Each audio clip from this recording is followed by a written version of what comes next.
Imagine your daily life. You likely spend 80% of your time using only 20% of your phone's apps. You wear 20% of the clothes in your closet 80% of the time. In the world of global finance, this pattern becomes a law.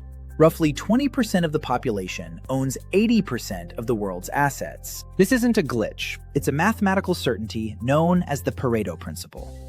At WealthLogic, our goal is to provide clear, concise, and actionable content to help you navigate the financial world with confidence. Today, we're breaking down the law of the vital few and how you can use this secret to stay ahead of the curve. In the late 19th century, economist Vilfredo Pareto noticed that 20% of the pea pods in his garden produced 80% of the peas. When he applied this lens to land ownership in Italy, he found the same ratio.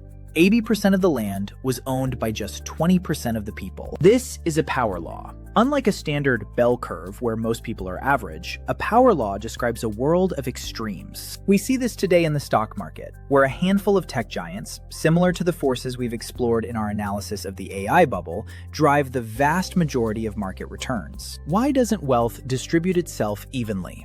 The answer is a cumulative advantage, often called the Matthew effect. In any competitive system, a small lead early on compounds over time. Think of it like a game of Monopoly. Once a player gains a slight advantage, their ability to earn increases, while their opponent's ability to survive shrinks. In the real world, the top 20% utilize information leverage, access to expert opinions, and in-depth analysis before the general public. They also benefit from the cost of risk. Wealthy investors can take higher leverage risks because a loss doesn't threaten their survival. Furthermore, success creates network effects, granting access to rooms where the next major trends, like shifts in the petrodollar, are decided. To build wealth, you must stop trying to master everything and focus on the vital few. First, identify your high leverage skills. 20% of your work likely produces 80% of your income.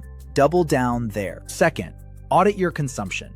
As seen in our deep dive on the Diderot effect, one purchase often leads to 10 more. Identify the 20% of expenses that actually provide 80% of your happiness and cut the rest. Finally, engage in concentrated research.